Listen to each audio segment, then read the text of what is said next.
ምን ታደርጊዋለሽ? ይልቅ አንቺ እንዴት መጣሽ? እኔማ ምሳ ቢጤ ላምጣልህ ብዬ ነው። እንዴ ምሳ ደግሞ ከመጀመሩ ለእኔ ማምጣት የጀመርሽው?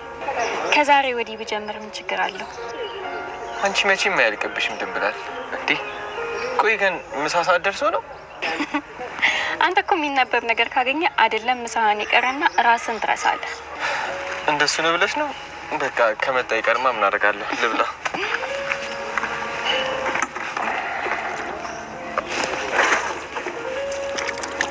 ላስታጥብህ እንዴ? አረ እንጂ አጨረስኩኝ እኮ እንደው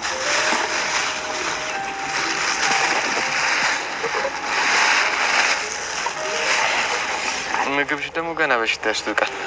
በይ አንቺም ታጠቢና አብረን እንብላ። አረ በፍጹም እኔ ስወጣ ነው በልቼ ወጣሁት። እንዴ እና ይሄ ሁሉ ለእኔ ነው ወይ? አንተ ደግሞ እቺ ምን አላት? በል ብላ ወንድሜ ብላ። እሺ አመሰግናለሁ። ግርማይ። አቤት ድንብላል። እረፍት ሊወጣ ነው። ለራሴ ለምን ሲባል? ለማረፍ ነው። ምን ለምን አለ? ኢዩኤል ስራ አለብኝ፣ በእናትህ አትቀልድ። እውነቴን ነው። እረፍት የሚሞላበትን ወረቀት ስጭኝና እኔ ብሎታለሽ። አንቺም ስራሽን ስሪ። በዚህ ሰዓት እረፍት መውጣት ለምን አስፈለገ?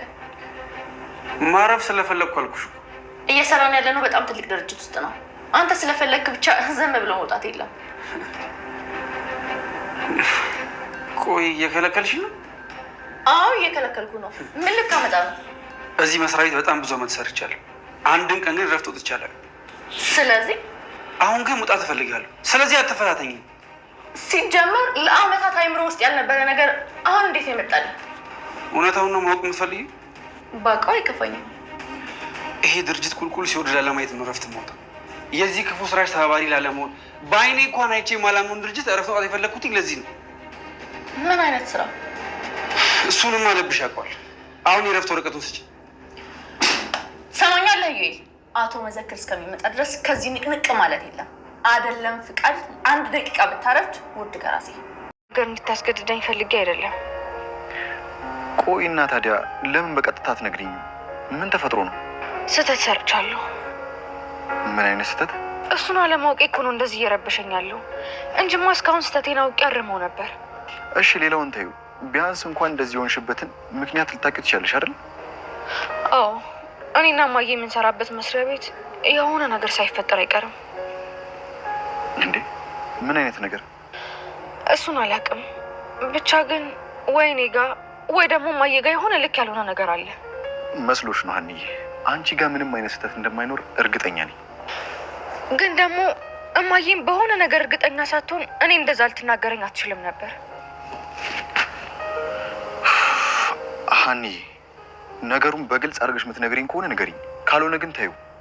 ኤልያስ እባክህ በቃ ሌላውን ነገር ተውና መጠጥ ጋብዘኝ። አይ አይሆንም፣ በፍጹም አልገዛልሽም። መቆየት ካልፈለግሽ እንሂድ። እሱ ሳይሻል አይቀርም። ይኸውልሽ ሀኒዬ የተፈጠረው ነገር ምንም ይሁን ምን የዛሬም ብቻ ነው። ነገ ደግሞ ትረሻዋለሽ፣ ሌላ ነገር ይፈጠራል። ስለዚህ መጀመሪያ አንቺ ተረጋጊ።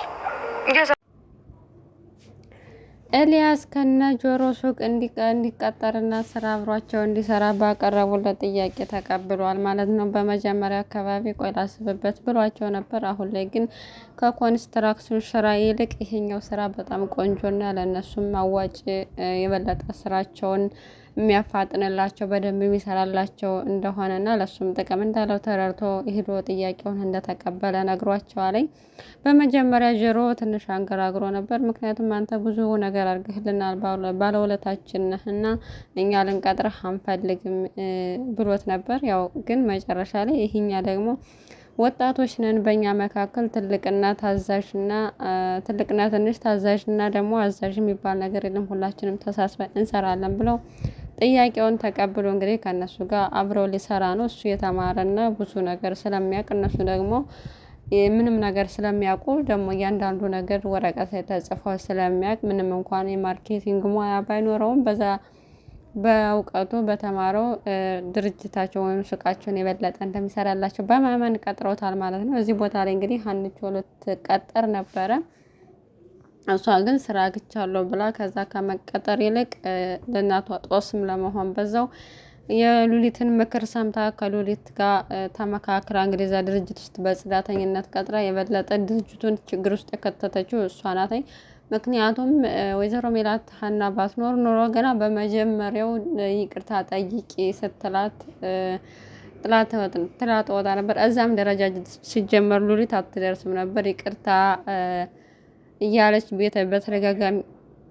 በተደጋጋሚ ቤቷ እየተመላለሰች ነበር። አሁን ላይ ግን በቃ ልጇን ማሳጅ ስላረገች ሀና እዛ ድርጅት ውስጥ አልወጣም ስላለች በዛ ምክንያት ነው እንግዲህ እያስፈራራች እሷ ከዚህ ድርጅት ካለች ወይዘሮ ሜላት አትወጣም እያለች እስከ እንደዚህ መጨረሻ የማትፈልገውን ሁላ ነገር እንድትፈርም እየገፋፋቻት ያለችው ማለት ነው። እናም ሀኒቾ ምንድነው የተፈጠረው ነገር ከማየ ጋር የተፈጠረው ነገር ምንድነው ብላ ስትላት አንቺ የጽዳት ሰራተኛ ነሽ፣ እኛ ደግሞ የበላይ የድርጅቱ መሪዎች ነን። ስለዚህ በእኛ ጉዳይ መሀል አንቺ ጣልቃ መግባት የለብሽም፣ ደግሞ አንቺን አይመለከትሽም ስትላት ሉሊት እንዴት ነው የሚመለከተኝ? የምታወሪው እኮ ስለ እናቴ ነው፣ ስለዚህ ይመለከተኛል አለቻት። እሷም ሉሊትም አንቺንም በእናትሽ አልመዝንሽም፣ እናትሽንም በአንቺ አልመዝነውም። ስለዚህ እናትሽ አጥፍታ ከስራ ብትወጣም አንቺ መቀጠል ትችላለሽ ብላለኝ።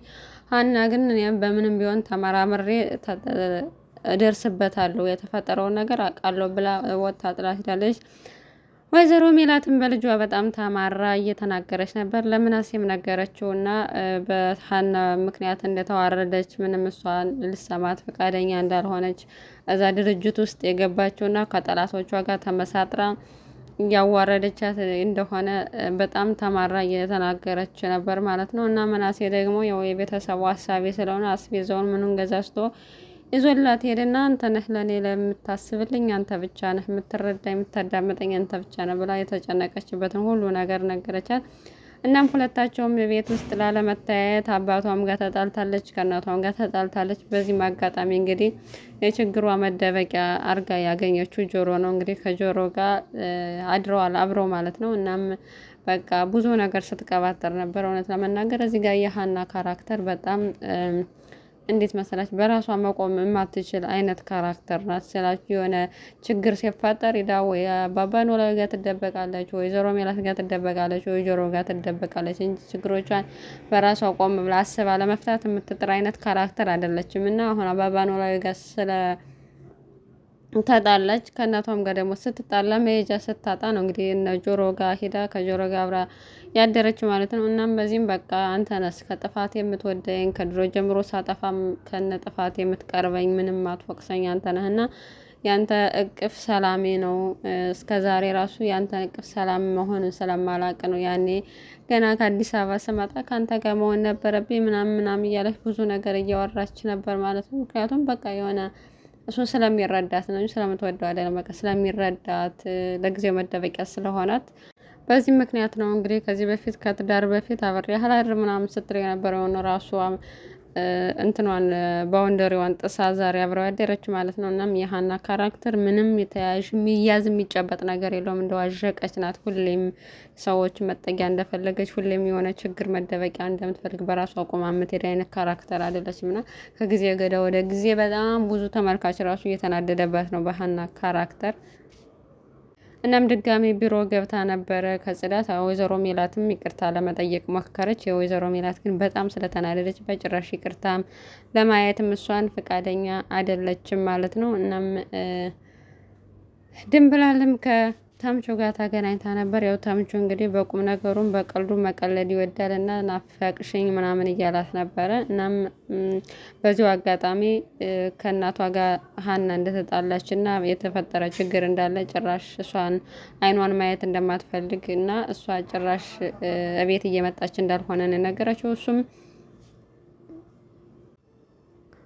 እና ቤት ውስጥ እንዲወስዳት እየጠየቀችው ነበር ድንብላል ራሱ የቤተ መኖሪያ ቤታቸው እንዲወስዳት፣ እሱ ግን መውሰድ እንደማይችል እና እዛ ጆሮና ሀና ለጊዜው እዛ እንዳሉ ነገራት ማለት ነው ለድንብላል። በሌላ በኩል ኢዩኤል የተፈጠረው ነገር ከአቅሙ በላይ ስለሆነ የሁለታቸው ጭቅጭቅና ጠብ በመሀል እሱ እየተጎዳ ስለሆነ በቃ እስካሁን እዚህ ድርጅት ውስጥ ፍቃድ ጠይቄ አላቅም፣ ግን ይሄ ነገር ሁሉ ሲፈጠር ከማይ ፍቃድ ጠይቄ በወጣ ይሻል ነበር ስላሰበ ፍቃድ ጠይቋት ነበር። ሉሊት ግን በጭራሽ አንተ ፍቃድ መውጣት የለብህም እዚሁ ትቀመጣለህ ብላ ጭራሽ እሱንም እየተፈታተነችው ትገኛለች ማለት ነው። እሱ ደግሞ እስካሁን ፍቃድ ጠይቄ አላቅም፣ ስለዚህ ፍቃዱን ወረቀት ስጭኝና ልፈርም ብሎ ሲላተኝ አትወጣም ብሏለች። በዛም በጣም ነው የተናደደችው። በጣም ጠግበሻል፣ ቆይ አንቺ ምንድን ነው ያገኘሽው ምናምን ብሎ እናም አቶ መዘክር እስከሚመጣ ድረስ ድርጅቱ በጣም ኪሳራ ውስጥ እየገባና ችግር ውስጥ እየገባ ነው። ምክንያቱም ሁለታቸውም ሲነታረኩ በመሀል እየተጎዳ ያለው ድርጅቱ ነው። በዚህ ምክንያት እሱ ደግሞ ተጠያቂ መሆን ስላልፈለገ ትንሽ ረፍት ይፈልጋል። ወይዘሮ ሜላትም አንተ አብረህ የእሷ ተባባሪ ነህ፣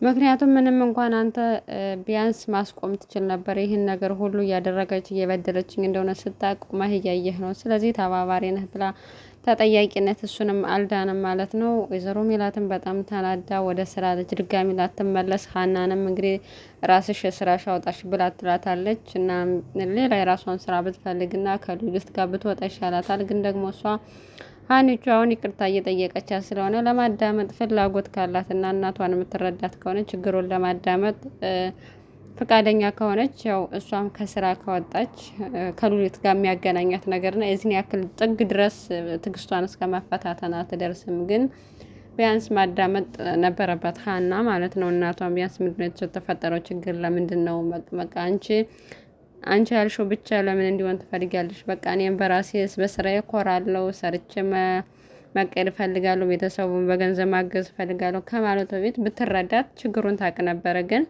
ወይዘሮ ሜላት እስከ መጨረሻው የቆረጠች ትመስላለች ማለት ነው።